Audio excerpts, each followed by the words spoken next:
Shalom, salam damai sejahtera, Bapak Ibu, Saudara dan Saudariku seiman.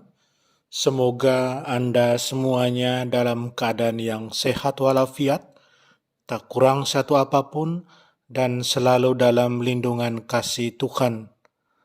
Buat sama saudaraku dan saudariku yang sedang sakit, dalam nama Tuhan Yesus, Anda disembuhkan.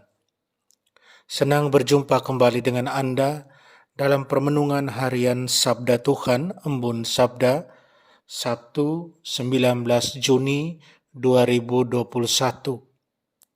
Mari kita siapkan diri kita, hati kita mohon kekuatan Roh Kudus menolong kita agar kita boleh mendengarkan dan merenungkan firman Tuhan hari ini.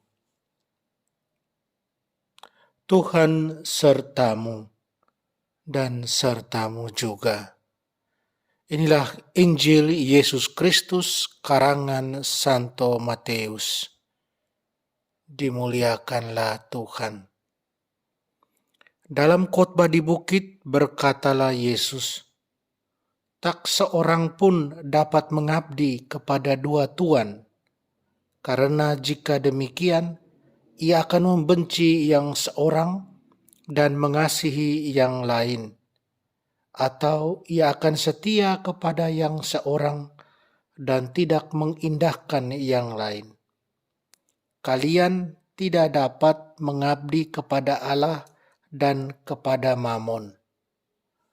Karena itu, aku berkata kepadamu, janganlah khawatir akan hidupmu, apa yang hendak kalian makan atau minum, dan janganlah khawatir pula akan tubuhmu, akan apa yang hendak kalian pakai. Bukankah hidup itu lebih penting daripada makanan, dan tubuh itu lebih penting daripada pakaian? Pandanglah burung-burung di langit yang tidak menabur dan tidak menuai, dan tidak mengumpulkan bekal dalam lumbung. Toh diberi makan oleh Bapamu yang di surga. Bukankah kalian jauh melebihi burung-burung itu?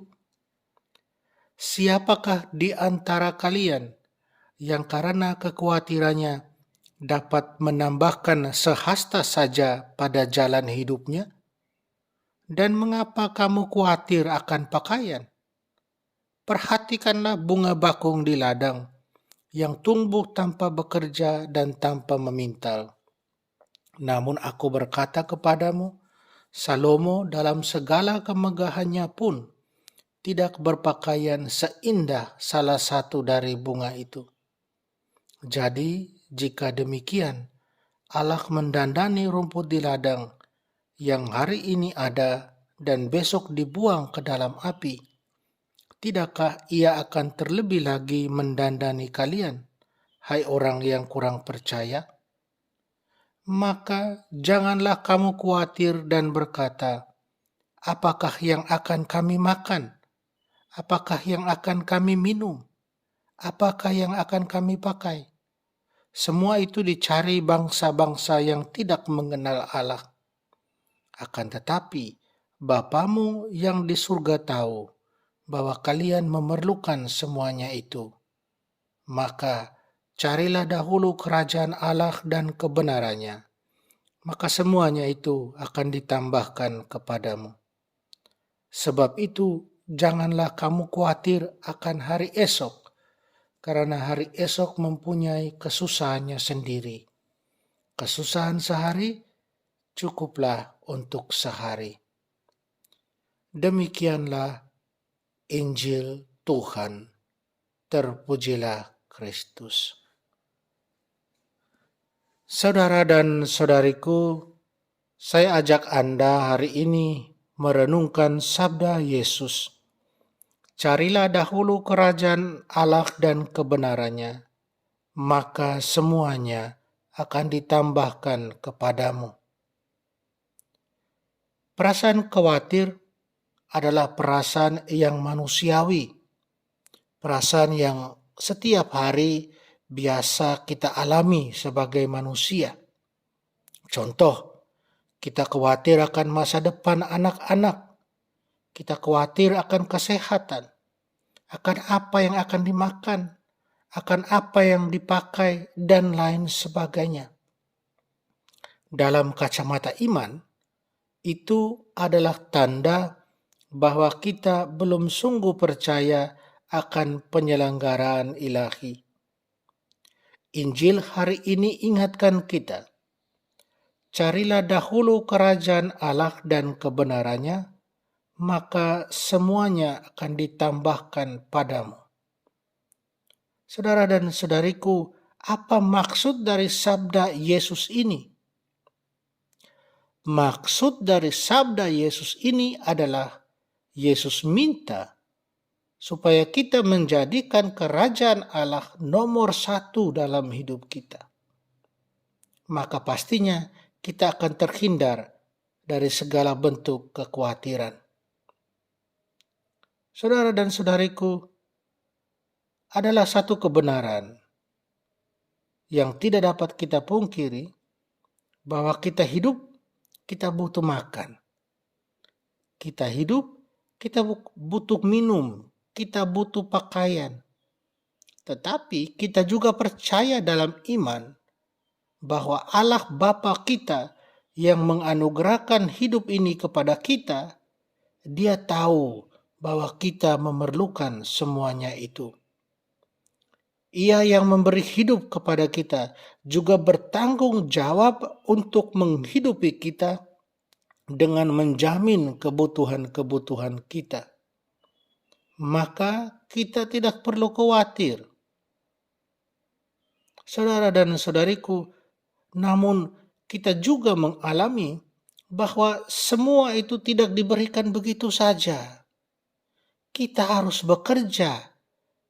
Kita harus memelihara, mengusahakan alam semesta untuk mendapatkan makanan, minuman, dan pakaian. Tetapi mengapa Yesus katakan bahwa orang yang mencari semua itu adalah orang yang tidak mengenal Allah? Dikatakan dalam Injil, semua itu dicari bangsa-bangsa yang tidak mengenal Allah. Lalu bagaimana kita harus menanggapi hal ini? Saudara dan saudariku, ada 2 poin. Pertama, sebagaimana tegaskan Yesus, kita tidak perlu khawatir karena Tuhan tahu dan menjamin kebutuhan-kebutuhan kita. Maka kita bekerja dan mencari rezeki bukan dalam kekhawatiran, tetapi dalam iman dan pengharapan atas jaminan Tuhan. Yang kedua, kita mencari rezeki dengan bekerja dan memelihara serta mengusahakan alam semesta sebagai orang-orang yang mengenal dan beriman kepada Allah, bukan sebagai orang yang tidak mengenal Allah. Dengan demikian, kita tidak akan meninggalkan Allah dan mengandalkan diri sendiri, tetapi sebaliknya, senantiasa bersama dan mengandalkan Tuhan. Saudara dan saudariku seiman, kita selalu mengawali, menjalani, dan mengakhiri pekerjaan kita dalam Tuhan. Bahkan Tuhanlah yang lebih kita utamakan, karena kita sadar bahwa hidup dan segala kemampuan, keterampilan serta pengetahuan yang kita miliki adalah pemberian Tuhan. Singkatnya, semua yang kita lakukan, yang kita kerjakan, yang kita cari dan dapatkan, semuanya demi kemuliaan Tuhan yang lebih besar. Itulah yang harus kita imani dan kita tanam dalam hati kita serta pikiran kita sebagai orang beriman. Dan itulah yang akan kita wujudkan dalam tingkah laku hidup kita setiap hari. Kita orang beriman. Kita menggunakan apa yang Tuhan berikan pada kita. Kita kumpulkan harta di surga. Semoga kita diberi kekuatan oleh Tuhan sendiri untuk ini. Amin. Mari kita berdoa. Allah Bapa yang Maha Baik, baharuilah selalu diri kami berkat Roh Kudus yang Kau curahkan. Berilah kami rahmat untuk menerima kehadiran Putra-Mu dalam hidup kami, sehingga dapat meneladan Dia dalam menghadapi kesulitan-kesulitan dalam hidup. Dengan demikian menjadi nyata bahwa kami adalah murid Yesus Kristus Putra-Mu, sebab Dialah Tuhan dan pengantara kami yang bersama dengan Dikau dalam persatuan dengan Roh Kudus, hidup dan berkuasa Allah sepanjang segala masa. Amin. Mari kita mohon berkat Tuhan, Tuhan sertamu dan sertamu juga. Kita sekalian, semua orang yang kita sayangi dan kasih, segala usaha dan kerja kita, dilindungi, dibimbing, dan diberkati Allah yang Maha Kuasa, Bapa dan Putra dan Roh Kudus. Amin.